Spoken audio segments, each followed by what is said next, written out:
গঙ্গা তীরে দক্ষিণেশ্বরের কালীবাড়ি, মা কালীর মন্দির। বসন্তকাল, ইংরেজি 1882 খ্রিস্টাব্দের মার্চ মাস।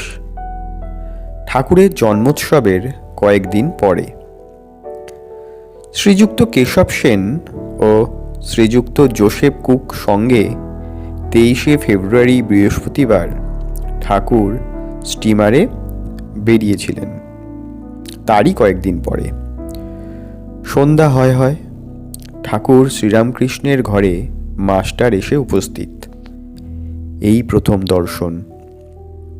দেখলেন এক ঘর লোক নিস্তব্ধ হয়ে তার কথামৃত পান করছেন। ঠাকুর তক্তপোষে বসে পূর্বাস্য হয়ে সহাস্য বদনে হরিকথা করছেন। ভক্তেরা মেঝেতে বসে আছেন। মাস্টার দাঁড়িয়ে অবাক হয়ে দেখছেন। তার বোধ হলো যেন সাক্ষাৎ সুখদেব ভগবত কথা করছেন আর সব তীর্থের সমাগম হয়েছে, অথবা যেন শ্রী চৈতন্য পুরীক্ষেত্রে রামানন্দ স্বরূপাদি ভক্তদের সঙ্গে বসে আছেন ও ভগবানের নাম গুণ কীর্তন করছেন।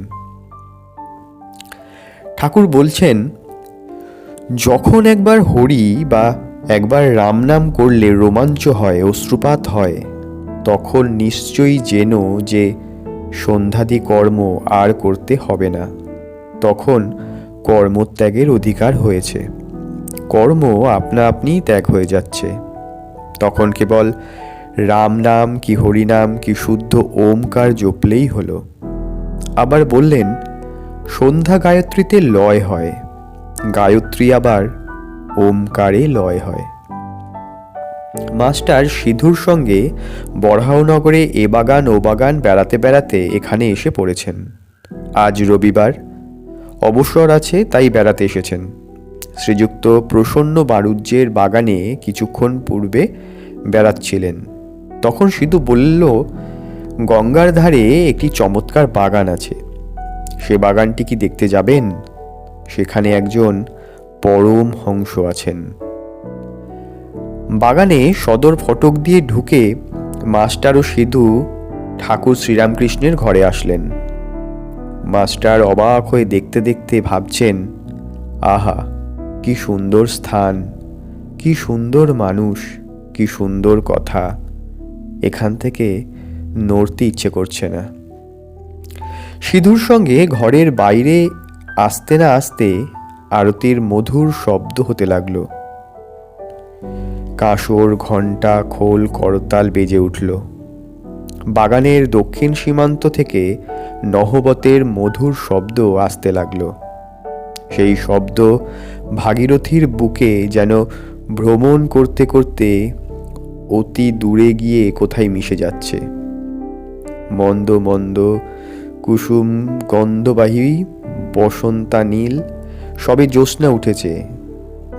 ঠাকুরদের আরতির যেন চতুর্দিকে আয়োজন হচ্ছে।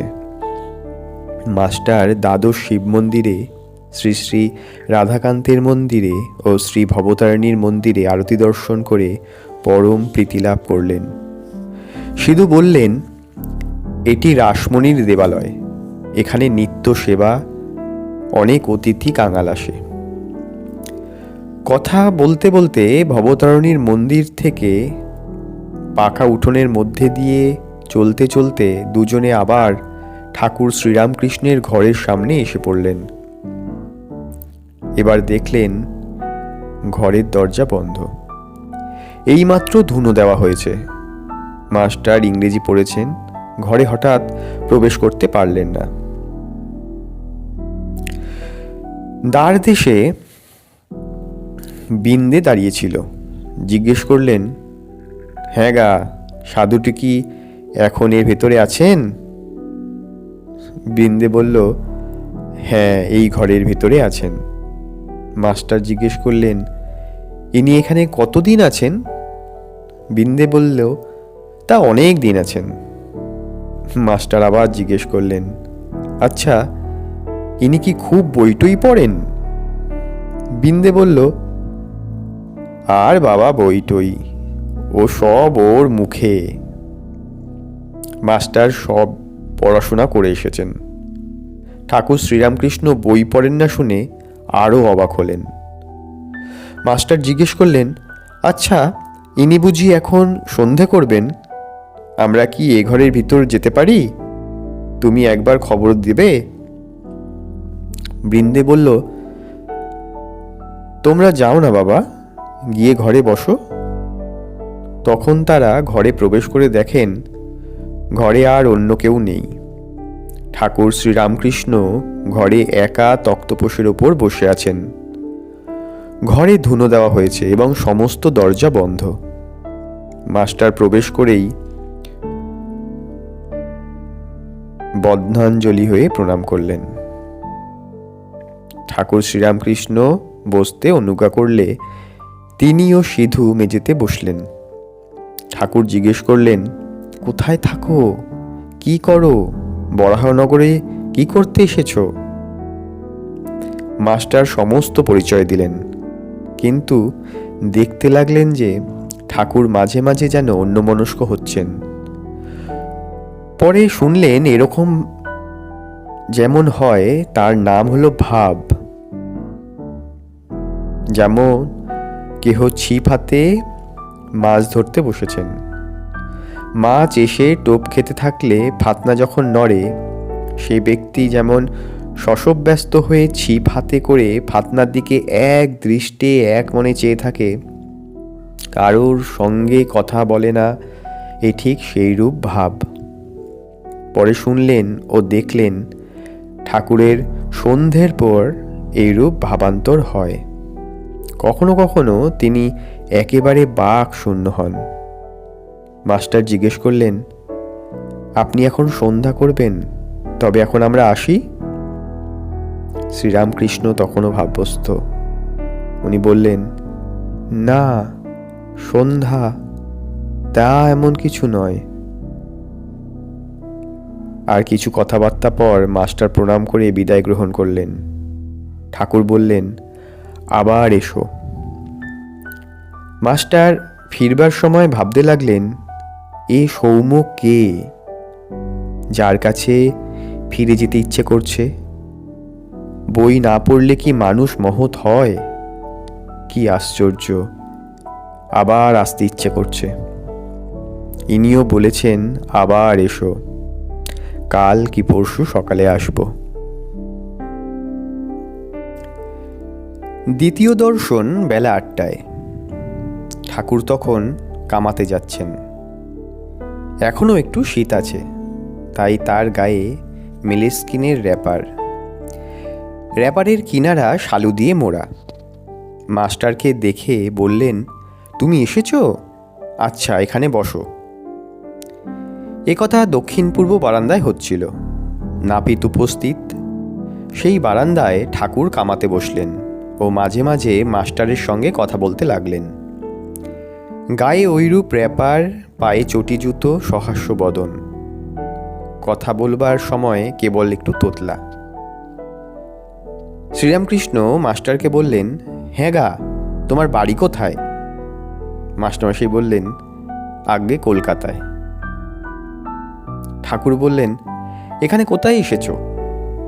মাস্টার বললেন, এখানে বরাহনগরে বড় দিদির বাড়িতে এসেছি, ঈশান কবিরাজের বাড়ি। শ্রীরামকৃষ্ণ বললেন, ও, ঈশানের বাড়ি?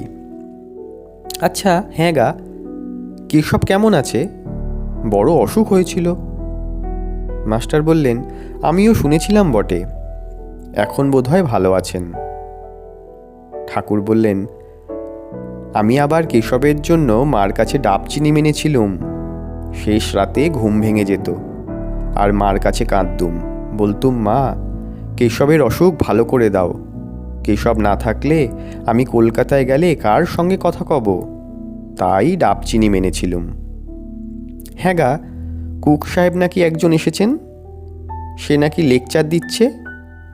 আমাকে কেশব জাহাজে তুলে নিয়ে গিয়েছিল, কুক সাহেবও ছিল। মাস্টার বললেন, আগে ওরকম শুনেছিলুম বটে, কিন্তু আমি তার লেকচার শুনিনি। আমি তার বিষয়ে জানি না। শ্রীরামকৃষ্ণ বললেন, প্রতাপের ভাই এসেছিল, এখানে কয়েকদিন ছিল, কাজকর্ম নাই, বলে আমি এখানে থাকব। শুনলাম স্ত্রী ছেলে সব শ্বশুরবাড়িতে রেখেছে, অনেকগুলি ছেলেপিলে। আমি বকলুম, দেখ দেখি ছেলেপিলে হয়েছে, তাদের কি আবার ও পাড়ার লোকে এসে খাওয়াবে দাওয়াবে, মানুষ করবে? লজ্জা করে না যে ছেলে আর স্ত্রীদের আরেকজন খাওয়াচ্ছে আর তাদের শ্বশুরবাড়ি ফেলে রেখেছে? অনেক বকলুম আর কাজকর্ম খুঁজে নিতে বললুম, তবে এখানে থেকে যেতে চায়। ঠাকুর মাস্টারের প্রতি এবার দৃষ্টি দিয়ে জিজ্ঞেস করলেন, তোমার কি বিবাহ হয়েছে? মাস্টার বললেন, আজ্ঞে হ্যাঁ। শ্রীরামকৃষ্ণ বললেন, ওরে রামলাল, যা বিয়ে করে ফেলেছে। মাস্টার ঘোরতর অপরাধীর ন্যায় অবাক হয়ে অবনত মস্তকে চুপ করে বসে রইলেন। ভাবতে লাগলেন, বিয়ে করা কি এত দোষ? ঠাকুর আবার জিজ্ঞেস করলেন, তোমার কি ছেলে হয়েছে? মাস্টারের বুক ঢিপ ঢিপ করছে, ভয়ে ভয়ে বললেন, আজ্ঞে ছেলে হয়েছে। ঠাকুর আবার আক্ষেপ করে বললেন, যা, ছেলে হয়ে গেছে। তিরস্কৃত হয়ে তিনি স্তব্ধ হয়ে রইলেন। তাহার অহংকার চূর্ণ হতে লাগল। কিছুক্ষণ পরে ঠাকুর শ্রীরামকৃষ্ণ আবার কৃপাদৃষ্টি দিয়ে সস্নেহে বলতে লাগলেন, দেখো, তোমার লক্ষণ ভালো ছিল, আমি কপাল চোখ এইসব দেখে বুঝতে পারি। আচ্ছা, তোমার পরিবার কেমন? বিদ্যাশক্তি না অবিদ্যাশক্তি? মাস্টার বললেন, আজ্ঞা ভালো, কিন্তু অজ্ঞান। শ্রীরামকৃষ্ণ এবার বিরক্ত হয়ে বললেন, আর তুমি জ্ঞানী? মাস্টার জ্ঞান কাহাকে বলে, অজ্ঞান কাহাকে বলে এখনো জানেন না। এখনো পর্যন্ত জানতেন যে লেখাপড়া শিখলে ও বই পড়তে পারলে জ্ঞান হয়।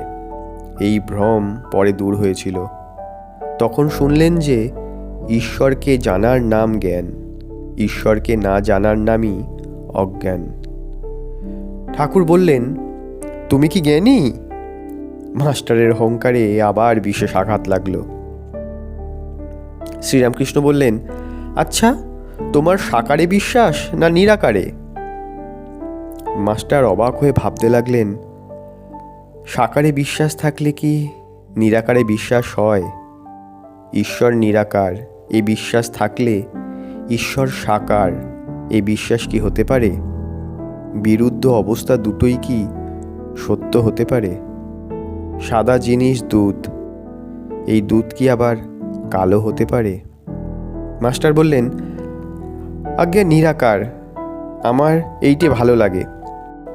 ঠাকুর শ্রীরামকৃষ্ণ বললেন, তা বেশ, একটাতে বিশ্বাস থাকলেই হলো।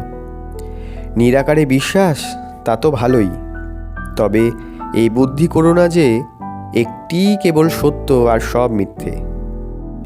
এইটি জেনো যে নিরাকারও সত্য, আবার সাকারও সত্য। তোমার যেটি বিশ্বাস সেইটি ধরে থাকবে।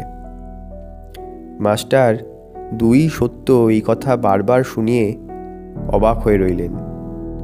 এ কথা তো তাহার পুঁথিগত বিদ্যার মধ্যে নাই। তার অহংকার তৃতীয়বার চূর্ণ হতে লাগল, কিন্তু এখনও সম্পূর্ণ হয়নি। তাই আবার একটু তর্ক করতে অগ্রসর হলেন। মাস্টার বললেন, আজ্ঞা, তিনি সাকার এ বিশ্বাস যেন হলো, কিন্তু মাটির প্রতিমা তিনি তো নন। শ্রীরামকৃষ্ণ বললেন, মাটি কেন গো, চিন্ময়ী প্রতিমা। মাস্টার চিন্ময়ী প্রতিমা বুঝতে পারলেন না।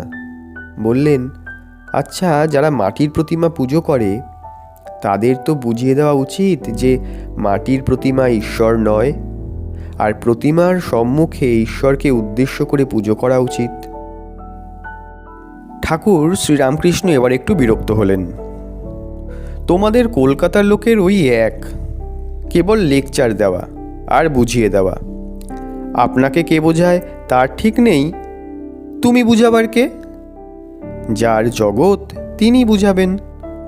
যিনি এই জগৎ করেছেন, চন্দ্র সূর্য মানুষ জীবজন্তু করেছেন, জীবজন্তুদের খাবার উপায় করেছেন, পালন করবার জন্য মা বাপ করেছেন, মা বাপের স্নেহ করেছেন, তিনিই বুঝাবেন।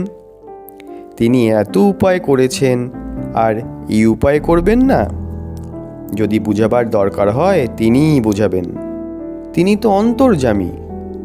যদি ওই মাটির প্রতিমা পূজা করাতে কিছু ভুল হয়ে থাকে, তিনি কি জানেন না তাকেই ডাকা হচ্ছে? তিনি ওই পূজাতেই সন্তুষ্ট হন। তোমার ওর জন্য মাথা ব্যথা কেন? তুমি নিজের যাতে জ্ঞান হয়, ভক্তি হয়, তার চেষ্টা করো। এবার মাস্টারের অহংকার বোধ হয় একেবারে চূর্ণ হলো। তিনি ভাবতে লাগলেন, ইনি যা বলছেন তা তো ঠিক। আমার বুঝাতে যাবার কি দরকার? আমি কি ঈশ্বরকে জেনেছি, না আমার তার ওপর ভক্তি হয়েছে? আপনি শুতে স্থান পায় না, শঙ্করাকে ডাকে। জানি না, শুনি না, পরকে বোঝাতে যাওয়া বড় লজ্জার কথা ও হীনবুদ্ধির কাজ।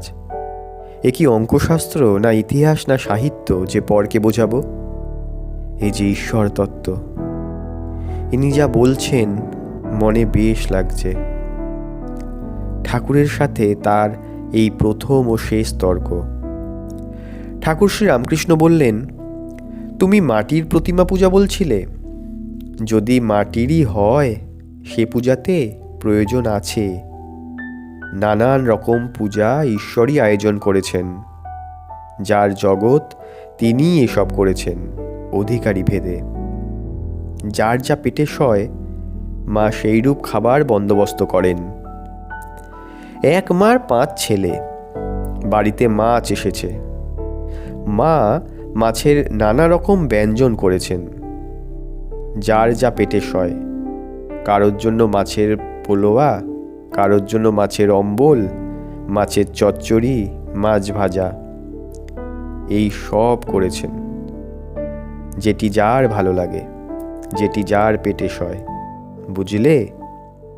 মাস্টার বললেন, আজ্ঞে হ্যাঁ।